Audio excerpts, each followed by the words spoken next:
Hi, welcome everybody. Good morning, good afternoon, good evening from wherever you are joining us. I sincerely thank you for taking the time to join us today on this session of SecPod webcast, which is about transforming vulnerability management, right? And we're going to talk about what is the transformation. Before that, my name is Jaksir. I'm your host today on this session.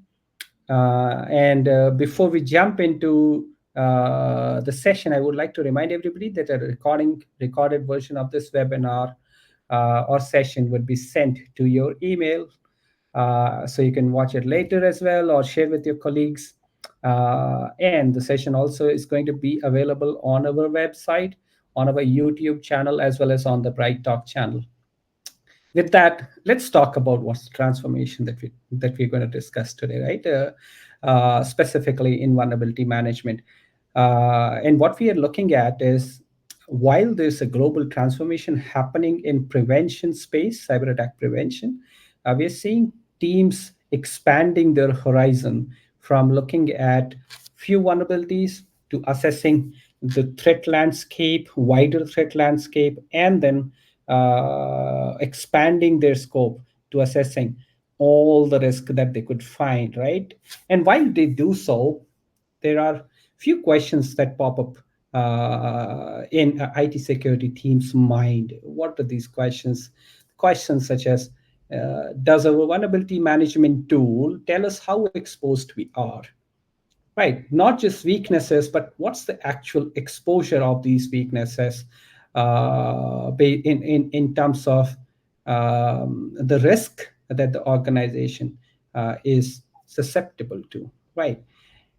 Then questions such as, is our vulnerability management continuous? And by continuous, I would like to point out that what we mean by continuous is at least on a daily frequency, if not weekly, right? Which is most recommended.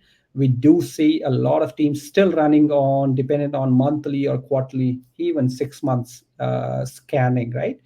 So that's where everybody's questioning today, is our vulnerability management continuous, happening on a periodic basis, right? And more importantly, in a simple manner, how can they act on this, right? What are the three things that they need to do to stop attacks, or rather reduce attacks on their infrastructure, right? While all of these questions are in everybody's minds, these questions could be of different nature to CISOs and security leaders, and asked differently by an IT security admin, right? And usually, how these are different is, when a security leader is asking these questions, they're looking at it more from a strategic point of view. What is the impact of vulnerability assessment or threat assessment on their entire organization, right? So they can gain a deeper understanding of these landscapes. Also, trying to understand the limitation of their vulnerability solutions, because that's what impacts also the productivity of their teams. And in fact, how do they, in a nutshell, improve their organization's security posture? While on the other side, IT security teams are looking at how do they execute the strategy that the organization has put together, what their team leaders and CISO wants to achieve, right? Hence, what kind of they do, how does the transformation that we're talking about impacts their day-to-day activity, day-to-day practices, right? To talk about this topic in detail, I have with me my esteemed colleague and an expert that comes with a diverse experience in cybersecurity. He's also the regional director for North America at SecPod. Although he's joined recently, but he has been an industry veteran both in cybersecurity and IT. He has consulted numerous IT security teams in building a good defense program. Without further delay, I would give the stage to Robert. Robert, can you tell our audience a little bit about yourself? What are the things that you care about, and specifically about this topic, some of your thoughts? Definitely, Jack Zero. Thanks so much. And you are my esteemed colleague, Jack Zero. So thanks for the intro. I've been around for 15 plus years in information security, work with a lot of great customers. And what we're finding, there's certain things that happen again and again and again. We see a separation of scanning and doing the vulnerabilities and then trying to go and find remedies to them. We find that customers aren't timely, and it's not necessarily their fault. There's a lot that's presented to a customer in terms of all the threat matrices. How do they keep up? What's the best way? And from the previous slide, how do you know your vulnerability management is showing your actual exposure? There's, from the CVE details alone, thousands and thousands of actual vulnerabilities. Which ones and what percent? It's a very small percentage, but still, with 3% actual vulnerabilities become risks, how do you know which ones are actual risks? That's one of the topics we're going to cover today. So I'm excited just to share what we've seen, and we're going to cite industry experts, both from government, public sectors, and share with you knowledge that we've accumulated for this call. So we look forward to it. Interesting. Thanks, Robert, and welcome again. So agenda that we have today is we're going to keep it short, more conversational, and we're going to seek Robert's expert advice and his industry experience so far, right? While he has talked to all of these IT security teams, what do they care about?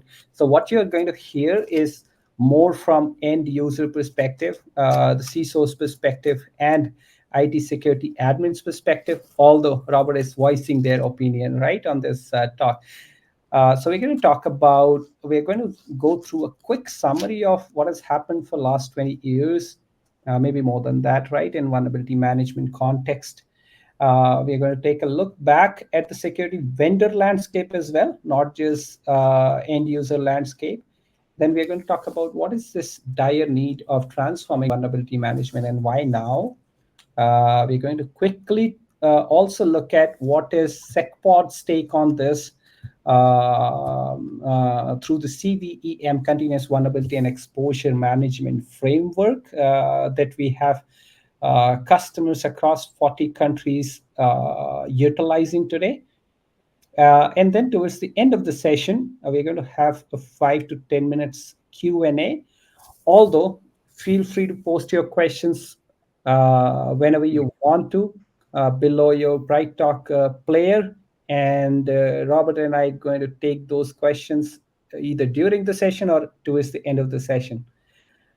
Great. I think that's a nice agenda, a shorter version, Robert. And if when I look at 20 years back, right, and not just vulnerability management, I think in context of IT, it was cybersecurity was still forming, right? It was more of a thought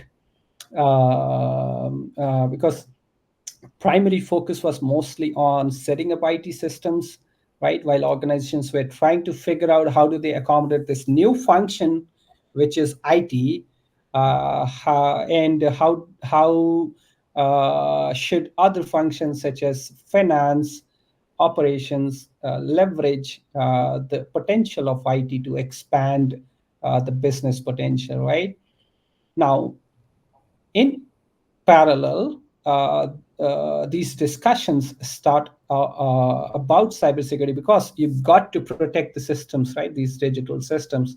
And I remember 1999 was the year when MITRE came up with the concept, or they established the CVE.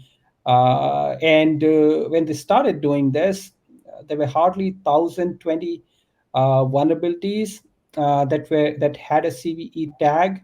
Later on, it started expanding into building the practices and operational elements that were needed, right? Right. For vulnerability management. Though vulnerability management was more manual, right? It was manual scanning and remediation. And the scans used to be lengthy, right? But doable because there were only few vulnerabilities that the IT security admins were assessing, right? Um, do you recall anything specific, Robert? That you think of was happening 20 years ago in this space? Well, you're right. We had fewer vulnerabilities, but when the attacks happened, they did definitely take place. They caused damage. What's amazing is the stats haven't changed much. If you look at when did the exploit happen, and when did we actually have a CVE available? It's amazing that 80% of the time, according to Palo Alto Network study that I'm looking at here, they share that 80% of the time the actual exploit took place before the CVE was published. Oh, And it took an average of 23 days for it to come out. So some things still haven't changed. Even though there are fewer threats then, there's much more now. The time to actually, take action, find the actual real threats, and remediate them, relatively the same. yeah, and things started changing, right? Good that you bring out that point. That even before a CV was published, there were attacks happening, right? And I think that's another source of development of the intelligence that we as a ecosystem leverage, right? Though yes, it would be nice to know what's the impact of a specific vulnerability, right, before cyber attackers start using them. During this period, while we see a lot of a huge boom and rise in devices, applications and stuff, right? What I also recall, I think these were the years where social media started booming, right? So there's an IT boom going on, and then there's also social media forming in a proper shape, right? And that's probably also was an advantage because now IT security admins could communicate effectively with each other, right? And that's where you see number of the vulnerabilities that were reported and documented also started rising, right? Though what we didn't see was it was much transformation in the technological aspect, right? On the technological aspect where scans were still manual, remediation was still manual. It was still difficult, but yet it was manageable because, again, the scope of systems at an organization was not so much, and cloud was a portion of the IT infra, right? Much of the infra was on premise. So it was still manageable, but I think performing things at scale was something that was to be developed. Right. These years, I think this is nearer to where we are today. And what we saw was uh, just after 2016, there was a huge rise, drastic rise in number of vulnerabilities that were documented. Right. And of course, I'm sure Robert, you will remember some of the Right. instances from WannaCry, right, and others. Well, here's what's crazy. We say happened, but they're still happening. Let's take WannaCry. According to Positive Technologies, 26% of companies still haven't applied the patch that addresses the vulnerability it exploits. So 1 out of 4 companies are still at risk for WannaCry alone. Yeah. And I remember, right, when Log4j hit 2 years ago, even customers of other that who were using other vendors, they would reach out to us. Hey, it's fine that we can scan and find Log4j, but how do we actually fix it, right? So that's the other half the problem. Finding the problem is one half, the other half is how do we fix it now, right? Because what what's good and fine, and I've heard this from so many customers, so many CISOs, right? That hey, if we can't fix it, what's the point in detecting, right? Right. It just complicates things for the practitioners. So it has to go hand in hand. There has to be a good um, balance between finding problems and fixing them, right? And that's where we also saw not just vulnerabilities, but there was a huge rise in attacks where cyber attackers were now exploiting misconfigurations, right? Anomalies in the posture, exposures beyond software vulnerabilities, right? And Right. And like, sure, that's when we had to, that's when we definitely had to move beyond just the CVEs. What yeah, about your configuration? What about configuration drift? What about changes in your network, your infrastructure, your mm, data? What about compliance issues? What about actually looking underneath the surface and finding posture anomalies. All those can be not only assessed but remediated with SecPod. Yeah, absolutely. And I'm recollecting a study that we did last year, right? And what we found was about 45% of the risk was not due to CVEs. CVEs only constituted 55% of the risk, right? After a scan, Right. 45% was attributed to misconfigurations, anomalies, and exposures. So when we talk about transforming vulnerability management, the scope goes beyond just software vulnerabilities, right? And that's where possibly what we saw was automation came out to be one of the requirements by IT security admins across the globe, right? Where automation was being needed to make sure an IT security admin or a team can execute or fix these Yep. at scale, right? And that's why automation is key. Look at there's all kind of studies, but according to EdgeScan, the average time to remediate, actually take care of these vulnerabilities and provide the patches alone, 58 days. Oh, wow. If you're public sector and government, it's 92 days. Oh, There's got to be a better way. oh, yeah, absolutely. I mean, 60 days is hell lot of a time for a cyber attacker to research and figure out their way into an organization, right? Right. Right. So a look back at the security, while all of those things were happening within organizations and CISOs and IT security admins were trying to cope up with all the changes. On the other hand, on the vendor side, what we saw was vulnerability management was split into vulnerability assessment and remediation, right? Where one category of vendors call themselves vulnerability assessment folks, and they would be responsible for helping IT security teams assess vulnerabilities and detect them, prioritize them, right? And then the second category of vendors would call themselves remediation vendors. These are typically IT vendors who would then own the responsibility of working with IT security teams to remediate those findings, right, or detections.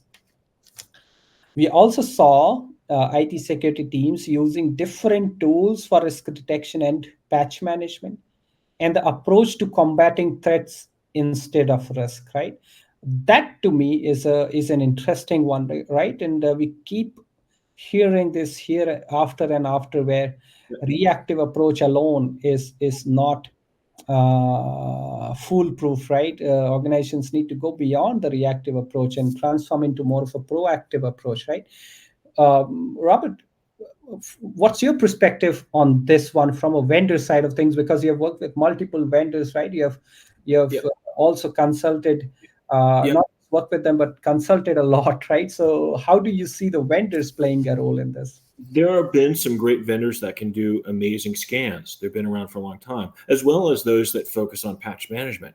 But you lose because of the timing. Time will be in favor of the hackers, of those trying to exploit you. So, I'm fascinated by there's the Veracode study here in 2024 that shows that out of critical vulnerabilities, even after they're identified, 1 out of 4 still remain unpatched after 18 months. So there needs to be a synchronization of being able to find the vulnerabilities. First off, do the scans much quicker, more routinely, do them daily if possible, and then you need to remediate them. That's something that a tool like SecPod truly does. Interesting. And there's a book by Chris Hughes called Effective Vulnerability Management, right? It lays Yep. out in a very good manner all of these transformations, all of these changes, right? And although we didn't plan it, but I'm going to offer that to the audience. Whoever asks an interesting question to Robert, we are going to offer them a copy of, we're going to ship a physical copy to you of the book Effective Vulnerability Management by Chris Hughes, right? And Robert's here sharing his experience. Feel free to ask your questions to him. Since we were talking about the reactive approach, right? And not just when we say reactive, it's not just how to fix things when they go wrong. But then even assessing the risk, it's more related to threats, right? And not vulnerabilities. But is that the answer? Probably no. We would say it loud, no, because we are on not just because on the we are on the proactive side of things as a vendor, but even as professionals, right? IT security professionals, we believe that having a strategy that is only firefighting or looking at risk from a threat spectacle is not the foolproof answer, right, or a foolproof strategy. And that's where we are seeing also a category of vendors talking about CTEM, which is continuous threat and exposure management or threat management. While we are not saying that it does not work, but it's not the ultimate answer, right? To reduce uh, the risk of attacks or improving the defense posture. Robert, how have you encountered this while you were consulting IT security teams, right, from a defense point of view, where they may be firefighting today. They would have some threat monitoring solutions, some EDR, right, to detect if there are attacks happening. But did you also hear from customers, hey, we are okay, we don't need to do vulnerability management, right? I think we are set. What kind of stuff did you usually hear from these customers? This definitely in the marketplace, there's still an idea that, hey, if I get some type of advanced threat to detection, then I'm okay. The problem with that is there are countless threat vectors.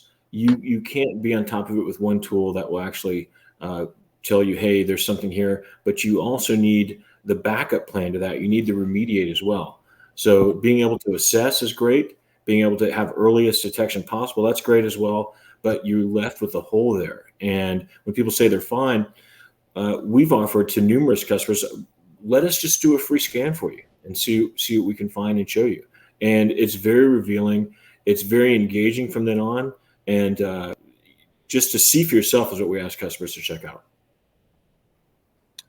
Yeah, I'm pretty sure, right? And that's where we also see a lot of limitations of CTEM and threat management, right? Where a couple of things that we get pointed out by our customers is reactive approach is dangerous, right? Reaction to cyber attacks gives attackers another chance, a better chance to breach the network. If they are successful once, doesn't guarantee that they won't be successful next time, right? Right. Uh, though, if it is the strategy is defense, proactive security, the chances reduce drastically, right? Uncountable number of threat vectors and approaches. With the latest developments in technology, it's becoming more and more complicated. This is not a new thing that I'm telling, right? There's so many studies coming out and saying it loud that, hey, threat vectors are evolving.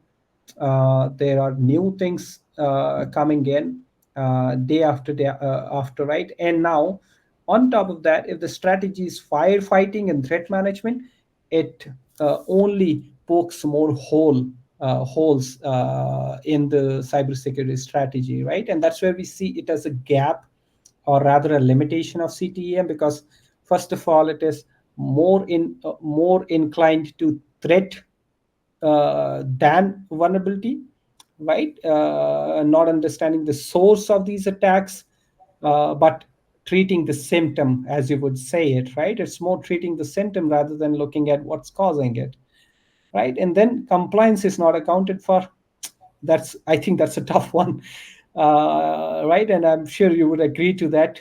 Compliance usually is an afterthought, where if everything is done, everything is in place, security risk is in place, then is when most teams would think about compliance.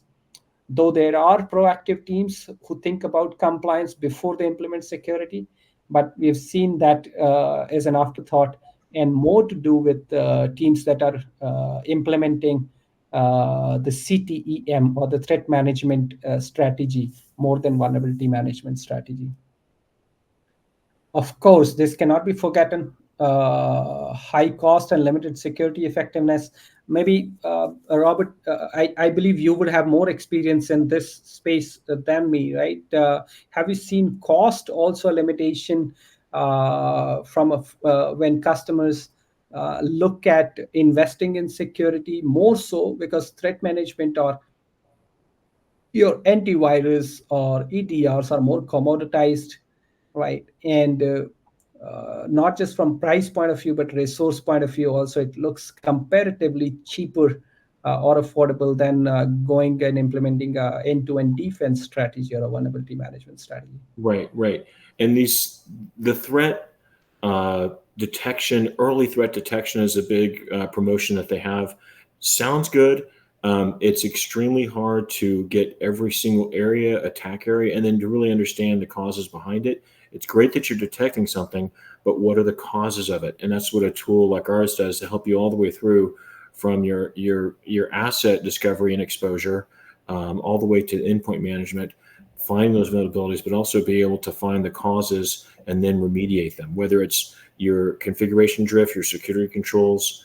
If you're out of real compliance, we help you adhere to the major areas of compliance, whether it's NIST, PCI, HIPAA. We can definitely talk with you about those. So the countless tools that are out there that do a decent job of showing you there's alerts, you need something beyond that.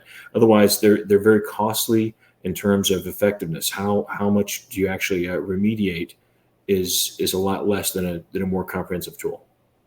Yeah, since you brought up this point, right, that it's, if it's not easy, it's not done, right? And that's usually the mind block that IT security teams usually have. That, hey, vulnerability management is laborious, it's boring, it's not cool, right? Is some of the blunt things that I've heard from customers. But how do you see it the same way? Coming from customer perspective, or are people or teams opening up to the thought of building a defense strategy along with a combat strategy? I slowly see the will. I do think a lot of customers are understanding that you need to have more holistic strategy other than just one area. Let's say the people that have got a great vulnerability scanning tool, or they look for the advanced detection tools. Those are good, but what are you doing besides that? There's a great length we talked about with the people that got the big vulnerability reports. Then there's another team, whether it's infrastructure, IT operations, whatever team actually has to go find a way to remediate those. And we talked about there's days upon days, 58 days before remediation for the average company. Back to I mentioned that study by Veracode, the application security company that does DevSecOps. They did a great report, and they're showing that frequent and faster scanning results in much faster remediation. That's just pure and simple. And that's something that some of these big tools out take a much longer time, not just hours, but even days to complete a singular scan of all your applications and across your network. So having something like SecPod is going to be much faster. Find something else that's faster. Let me know if you find it. But there's SecPod is very fast in vulnerability scanning, and then we're going to provide the remediation as well. Of course, right?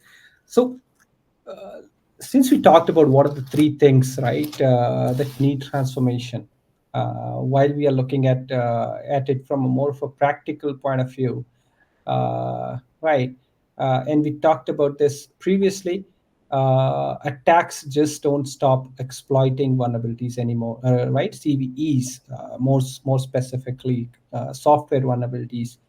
So while we know that's happening, the one of the strategies that we believe IT security teams must implement is a holistic approach, as Robert also pointed out, that it should go beyond vulnerabilities and look at misconfigurations, exposures, anomalies, security and other security loopholes, right?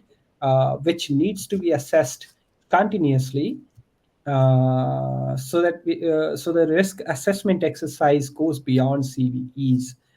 right? And then the second thing that we think is very important for practitioners is go away from the siloed approach, right? The siloed approach does not work anymore. If you are still working in a silo, and that's what we also not just believe in this from a technical point of view, right? But also from a strategic point of view, or more from a tactical point of view. That if security and IT are using their own siloed solutions, they're working in their own silos, right? That gap is dangerous, right? Is dangerous to um, your organizations, and we see organizations finding that every day, right? And then they're looking for now platforms that are more consolidated in nature, more integrated in nature, and that's where you will also see the same transformation also happening on the vendor side, where the same vendors that existed more than 10 years, for more than a decade, if you would now see their communication, everybody has transformed their communication to a one platform, a singular platform that they are providing to customers, right? And that's happening because siloed solutions are ineffective. In your experience, Robert, have you seen this as a big pain point, IT security teams, and how were they overcoming this challenge? Oh, no doubt. So, working with a Silicon Valley company, where they describe they have 150 business units, and we're asking them, well, what tools do you use for vulnerabilities? They had something for everything. They had a vulnerability this, that. But what was crazy was they had multiple, not just one, but multiple. Each team, just about close to 90 different teams, had different tools of some kind. A few used some of the same ones, but we're talking running the gambit. So you talk about, you know, being discombobulated. You talk about not getting a concentric set of even reporting and being able to report. So we're winning one by one with this organization, and we hope to show the show the light. But I think companies are slowly turning around and saying, you know what if we had a tool that can do both, instead of waiting and sending somebody this voluminous report of threats and then waiting on another team to actually decide what is a priority, maybe even yet another team to actually provide the remediation, and it's days, weeks, months later. So we're seeing that it's a turnaround. It's a process. I think just like anything, people realize, hey, we need something that is going to provide us all these tools in one. Perfect. Hmm. Interesting, right? And then the third thing that we've seen, right, in our experience and what we consult our customers today is if your tools are not integrated, not automated, it's going to only take you longer time to execute, and that's where I think the laborious feeling of vulnerability management comes, right? And that's what we see. Most of the teams are trying to transform, and not just from an end user perspective, but also vendors are trying to bring in a lot of automation and integration in the solutions that they are selling to customers, right, to organizations. Talking about that brings us to this section, which is more of a SecPod's take on this whole problem statement, right? And how do IT security teams execute those three strategies that we talked about, right? Which is going beyond CVEs, dumping the siloed approach, go to more, select more integrated technologies that can also automate vulnerability management practices, right? And that is where continuous vulnerability and exposure management framework that we are evangelizing today comes into play, and that's where we partner with IT security teams to help them implement a detection and assessment practice that goes beyond software vulnerabilities. We help them assess the risk of misconfigurations, posture anomalies, missing patches, right? And then again, what CVEM is not just detection and assessment, right? Like we talked, the vulnerability management vendor landscape split into two. One category was assessment, another was remediation. The CVEM, SecPod CVEM brings all of that into one framework that not just detects and assesses the risk of vulnerabilities, but also helps prioritize and then remediate those, actually remediate. These are not just recommendations, but actual remediations that IT operations teams can perform, right, to fix those detections by the info security teams.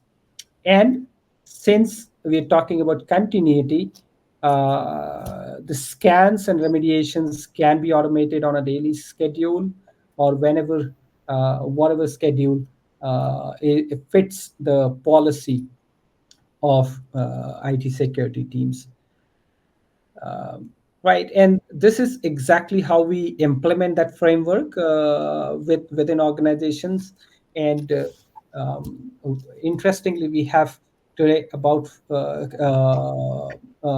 teams, security teams in 40 plus countries leveraging this technology, leveraging the framework, right, with an integrated and a consolidated approach to vulnerability management. Robert, any thoughts here? You would like to Yeah, add anything here? just some big things that stand out still to this day. Only 5.5% of organizations prevail in remediating more vulnerabilities than they discover. Okay, and we're back to, if there's only, we discussed earlier, 3% of all the, there's thousands of vulnerabilities. Which ones do you pay attention to? How do you know? 3% are the ones that are serious risks. Okay, well, how do you know which ones they are? That requires risk prioritization. That's another key component you definitely need. So all this tied together, being able to assess, being able to see underlying problems. Did you know you might have configuration drift? That's one of the big leading problems, is misconfigurations for security. Being able to have all the threat vectors. Let's take your applications for CVEs. Are you covering not just your Windows, not just your third party, but what about Linux, Unix, and Mac systems? Do you have coverage for all that you need instead of multiple tools? So the case is being made, I think, stronger and stronger, that a unified security platform is the right answer, because you have everything that's fully integrated already. You don't need to create APIs and all these things, endless integrations, and then continually code and develop those and try to maintain those over time. You've got a single tool here that addresses all of the above. Perfect. And I think you have spoken about this before, right? How you love this approach of SecPod, bringing all of these tools on one platform. Is there anything that you would like to highlight for our audience, more from a SecPod's perspective? Sure. You can step in with SecPod and you can find the most critical thing for you and your team. You might say, "Hey, I have something. I'm looking at vulnerabilities. I think we've got a good job with that, but how do I actually remediate them? Am I covering all my attack surfaces?" And then combine the other areas that are going to be key to you. And you could go with our full suite, or you could jump in where you need to and then add as you go. But the risk prioritization is huge for customers when they see that what we can actually provide there, to show you again, hey, through the needle in the haystack, these are a small percentage. There's still thousands of threats, but this narrows it down. Which ones are actually a real risk? Which ones should I take action on? And then behind the scenes, how are your security controls? How are your policies? How about your configurations? We talked heavily upon configurations being a key cause of exploits. So just combined as a single tool to have all the above is very strong. The case can definitely be made for SecPod. Great. And the best thing about this is you can avail a free trial, reach out to Robert or reach out to SecPod through our website, and you can test it out yourself, right? And also see what other customers are talking about this approach of SecPod, which is effectively working for customers. I think that brings us to our the Q&A session, Robert. And I know it's been a really interesting discussion with you, but I may have a couple of questions from the audience that I'm going to point at you. right? I have a question here. What are some of the vulnerabilities that can be exploited by a hacker? What is the best practice for scan quarterly, half yearly? What is it? Would you like to answer that for the audience, Robert? Sure. And Jags, you can help me out here. But what's amazing in your question, you're saying yearly or monthly, whatnot. That's the way things used to be. We talked about looking at vulnerabilities years ago. I would advise as frequently as possible. Now, I realize every organization is different. You have different applications, different things that you need remediated. And there's still a lot of vulnerabilities. We mentioned some. WannaCry, still 1 out of 4 companies has not provided the patch for that. That's amazing to me, 1 out of 4. So we would be happy to provide you a free scan and let you see what you might be missing. People's eyes are open when they see what we can do. Keep in mind, SecPod, we have the largest vulnerability repository in the world. And that's just simply a fact. And so to be able to find out if you're missing something, you're coming to the right place. We have the largest repository in the world. So let us help you out there and find out what you might be missing. Yeah, perfect. And to add that, I mean, I really love the cybersecurity infrastructure security agency, CISA, right? They came up with this known exploited vulnerabilities. That's a really nice place to start because it brings out a list of 1,000 vulnerabilities that is relevant for most of the organizations. And we in vulnerability management, we have this concept that actually 3 to 5% vulnerabilities are what are important, right? But how do you actually categorize these 3 to 5%? That's Right. where I found couple of these frameworks useful. One is CISA's KEV, the catalog. We have done a nice research on our website around that, and then we do have one of the tools that Robert talked about, the risk prioritization tool, right? Uses that framework. In addition to the CISA KEV, we also have CISA SSVC, which is stakeholder specific vulnerability categorization, which is where we take in all the vulnerabilities that are being assessed or detected, right? And assess the risk associated with them, categorize those vulnerabilities based on the impact of those vulnerabilities on the landscape, on the risk posture, right? And then call out what needs action immediately and what can be acted upon on a weekly manner or a quarterly manner, right? From a category point of view, what kind of vulnerabilities can be exploited by a hacker? I think that's a very broad question. There are so many ways a hacker can exploit an organization's network, and specifically if you're looking at software vulnerabilities, then there could be vulnerabilities in the operating system, vulnerabilities in the third party applications that you're using at your organization, right? It could be also a vulnerability in the network, or the devices, right? IoT devices connected to the network that a hacker can leverage had they access to these, right? And the vulnerabilities typically they span from, it could be a software bug, right, or a and we talked about some of those things. It could be a misconfiguration or missing configuration, right? It could be also an anomaly. As an example, if any of your users have BitLocker disabled or firewall not working, right? These are possible vulnerabilities in your environment, not just software vulnerabilities, right? But also vulnerabilities in the hardware, in the network, how users are interacting with you. You can go on. There's so many ways a hacker can get access to, can exploit these workstations. We have another question. What's the best option for remediating vulnerabilities in home-based workstations? Robert, would you like to take that, or do you want me to take that up? I'll let you take that one. Okay. Best option for remediating vulnerability in home-based workstations. What I've found is, I mean, the typical advice is, hey, download an open source software, right? That helps you fix these vulnerabilities, scan and fix those vulnerabilities. But on the darker side of these open source software are, they could be limited in their functionality, right? And this is more to do with the vendors not being open or transparent to the community who would use their uh, software, right? So the end users have to be dependent on open source, but that's risky too. What I've found effective is, if you have only a few devices, you can always try the free versions of well-known vendors, right? Reputed vendors. Some of these vendors do have a free version available, right, for consumers. Or if they don't have, you can still try the free trial, the limited free trial they have.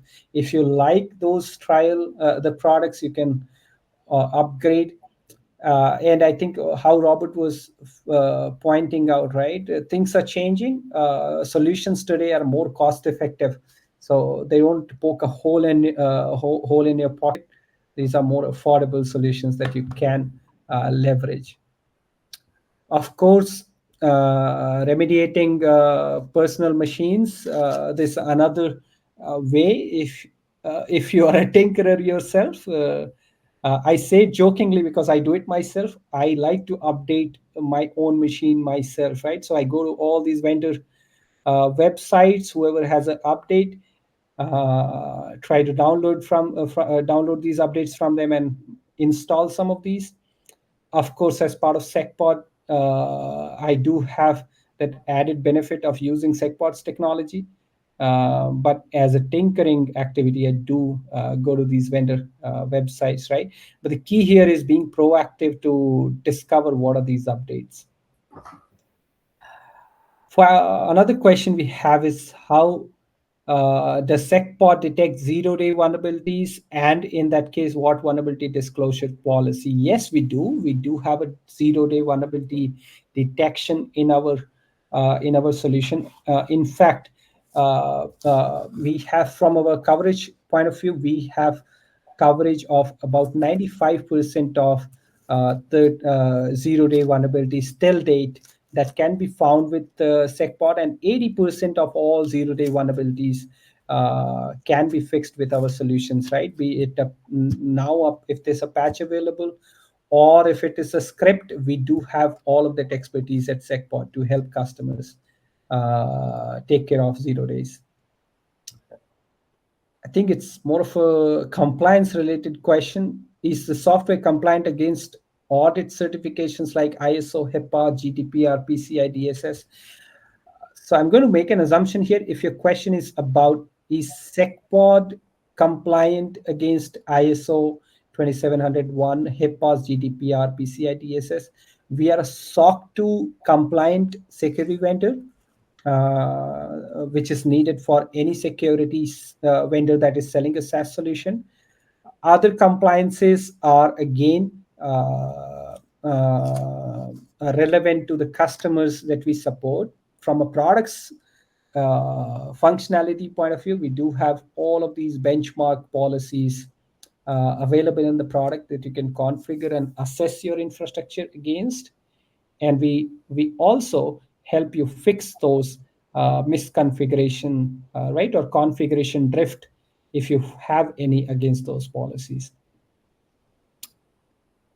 I think we have one last question for today's session, and I'm not going to take any more time from you, Robert, but I think this one is, currently the vulnerabilities are present on all devices inside a network. How SecPod is determining which risks are more important than the other in order to attend to it immediately or ASAP.